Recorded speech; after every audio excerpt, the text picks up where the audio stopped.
guys, it's Ev and welcome back to my channel. So today I'm going to be sharing with you my writing journey and how I have published 3 books. 2 of them are actual books, just like this one, and then one of them is an online book on Wattpad. But I'm just going to be telling you my whole journey of how I wrote all of those and just give you some tips on how you can publish your own books or possibly get published by a publisher yourself. So without further ado, let's just get started.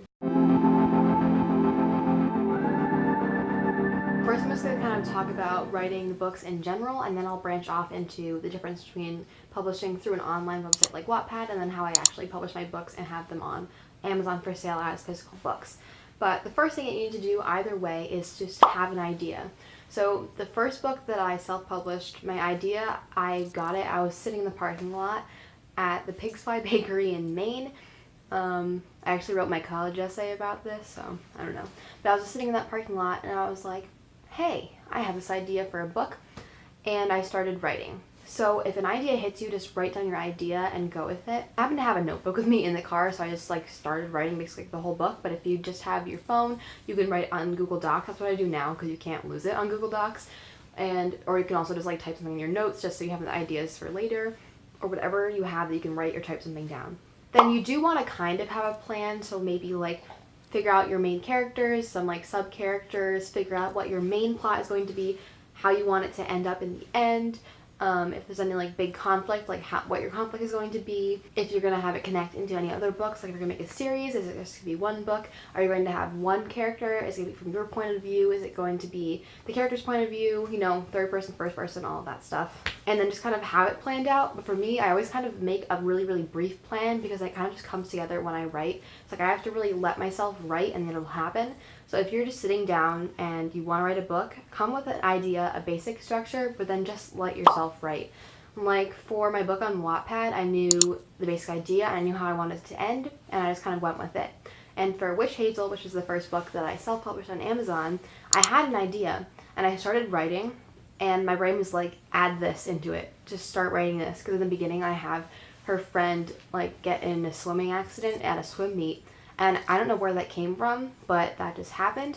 And I was go for it, write it. And that little scene that my brain just told me to go for, even though it kind of started the book differently than I wanted to, helped pull the beginning of the book together with the ending of the book, which you should read it if you want to know how. Just kind of let your brain do what it wants. If your brain is hey, this happens, or maybe the characters, sometimes the characters tell you, which sounds crazy, but your brain just has in your subconscious knows a good story. So just let yourself do that.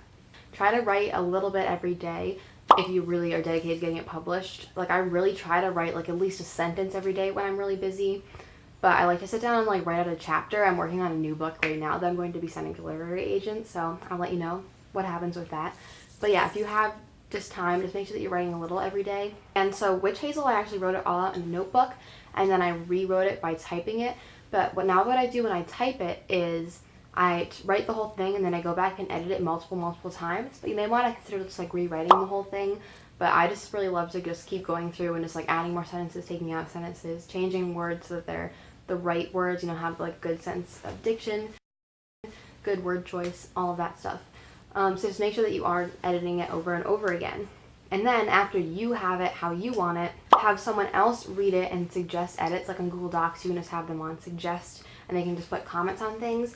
And just make sure that you have an open mind, because it may seem kind of offensive to you if they say, hey, I think it would sound better if you wrote it this, change the sentence so it sounds like this, or if you change this character's name, I think anything like that. Don't be offended by it. Have an open mind and really take into consideration what they have to say, because you want to make sure that a reader that's never met you before, a reader that is just picking up your book, will be able to understand what's happening, because maybe something makes sense to you, but someone else will read it and be I don't really get that sentence. And in the beginning, I know I was very kind of touchy with that, but now if someone says, hey, I think this sentence would sound better if it's this, I really take it into consideration. Most of the time, I do end up changing that sentence. I don't always change it to exactly what they want, but I definitely do change it to something different if that original sentence didn't make sense. So just make sure that you don't get offended by what people say, and that you really take into consideration what other people say, but you don't have to change it. Just listen and see, just because you want your book to be better, and hopefully you're sharing it with someone that wants what's best for you and wants to help you get it published. So now that's basically my journey, how I got my books like ready to be published. I had my grandmother edit my first one, and then I had my friend Rosie edit my second one. And then my Wattpad one, I didn't really have anyone edit because that one was just like for me on Wattpad, but people can comment on your stories on Wattpad and like say, hey, like you spelt this word wrong, that kind of stuff. So that works for there. So first I'm just going to talk about Wattpad briefly because that's really easy. That is an app and also a website where you can write stories and share it with people. It's basically like social media. I love to read stories on there because when you add them to your library, you can read without having Wi-Fi or data. So it's really nice if you just want to read something on the go and you didn't have room to bring a book or something like that, or you don't want to pay to like buy a ebook. So it's really good, and a lot of the stories are just like amateurs writing, so there are a lot of mistakes and stuff, but there's also some writers that are really, really good and take the time to make their books really good. Some people have gotten their books published like by publishers because they've gotten Wattpad famous. Other people have taken their Wattpad books and self-published them themselves, so all of that kind of stuff can happen on Wattpad. And you can, if you have like a certain amount of followers, you can get like paid to have ads in between chapters on your stories, which I do not have yet, but if you want to check out my stories, I have them linked down below, just my Wattpad account, but my story that's completed on there is called Dream Boy, and I wrote that book. I started writing it in maybe like 10th grade, and I have rewritten it multiple times, I've re-edited it, but it's on there, and I like to share it and have people just read it and comment it. So if you want to go check that one out, that one you can read for free on Wattpad. So that's how you publish on there. You just write your book, and then you share it, and you have to like promote it on Instagram and Twitter if you want other people to come and find it, but it's a really easy way to just read other people's works and spread your own work. Now, if you want to publish a book and have it actually published, there's two ways you can go. You can try to get an actual publisher to publish you, and I did send my books to literary agents, because the first step you have to get a literary agent, and then they'll help you get an editor and a publisher. Sometimes literary agents are also editors, just to figure out what type of literary agent you want and who accepts you. So I used Writer's Digest to find a whole bunch of literary agents, and I sent them my queries, as they're called, and I didn't get any responses except for one response, and it was just a no thank you response, but I was so happy that I got a response. But I decided that I wanted to publish on my own, but I am going to try to publish my new book by sending it to literary agents, and I'm not going to give up because I think that book is more suited for something that a literary agent would be interested in publishing. I don't know, but we'll see. And also now that by the time I'm trying to publish that, I'll be in college and I won't be 16 in 10th grade, you know, so it might help me out a little bit. But what I decided to do was to publish my own book through CreateSpace, which is an Amazon company. So all you have to do is you have to make a CreateSpace account, and you just have to follow all the steps on there. So you have to like connect your bank account or like PayPal or something so that you can get paid when people buy your books, and you have to design your cover, you have to upload a manuscript, all of that stuff. So what I did is I actually, like, you change the Google Docs size to the size of the pages that you want, and I double spaced mine just because these books are meant for younger readers. This is what the inside looks like. Sorry, the glare is great. But you have to like design it all yourself. So like in the Google Docs itself, I had to make this intro page and all that stuff. I have that intro page, and then I left a blank page, and then I have this page here and my little publishing logo that I made just to look professional. And you also have to put in your own copyright page. So I made this. I just found like a sample one online, and then I kind of edited it so that it made sense with my book. But that is my copyright page. And then I just have like my dedication page, and then an author's note, which I actually put my little signature there, which is so cool. And then the prologue starts. So you just have to actually make that all yourself on Google Docs and make it the size of the page that you want, and you can pick what size book you want on CreateSpace and then just match your doc to that.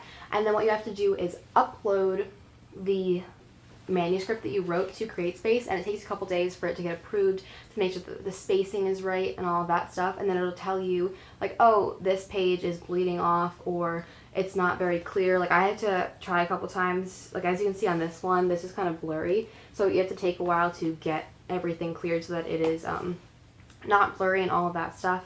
And then you have to design your own cover, and you have to like design the back jacket. So you do this all yourself, and I picked a matte color, but it kind of gets like fingerprint spots when you touch it, so I was just maybe getting glossy. I just liked matte because this series is a historical series, and I thought it looked kind of older, if that makes sense, to be matte. I don't know.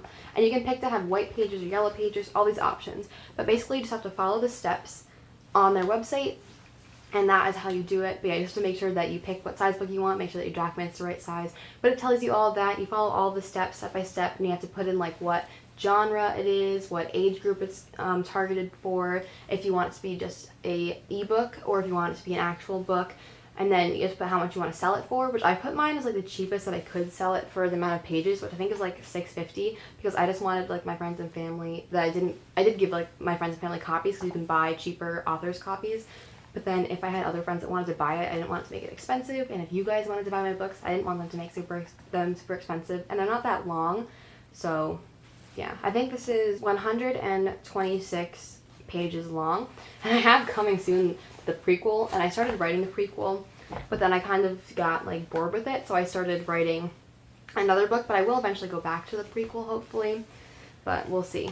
But yeah, if you want to get this, it's on Amazon. I have my website linked down below, I think, but it's on my website because I did make an author's website with WordPress, I think, but you can use any like online website making thing to make your own website, which I have mine linked down below. You can check that out. But yeah, there's so many things that you can do on CreateSpace. I'm not going to show you them all because you can just make your CreateSpace account and it tells you exactly what to do. But that is how I self-published all of my books. And I'm sure there's lots of other ways that you can publish books, but CreateSpace makes it really easy because you can sell directly through Amazon, and also you can pick all the different channels that you want to sell on there. So I said I wanted it to go to libraries and bookstores and stuff. So I actually, if you go on Barnes & Noble's website, you can find my books through Barnes & Noble. So that's really cool. And I will just tell you a little bit about the book that I'm writing now. It's going to be called Ross and Wynn, or The Summer of Ross and Wynn, something like that. And it's one of those books that switches back and forth between perspectives each chapter. So it starts with Wynn, who is a girl who just graduated high school, and then it goes to Ross, who's a boy who just graduated high school, and they're going to cross paths while they're on summer vacation. And they both have experienced loss, and they're both trying to find something out there in the woods and at the lake that they're staying at, and they're going to just help each other cope and grow, and it's going to be an interesting book, but I'm really excited about it. So stay tuned for that. I'll definitely be making videos about that in the future. If you have any questions about publishing books or anything that I've done and stuff like that, let me know down below, and maybe I'll make another video about this, and I will see you next week for another video.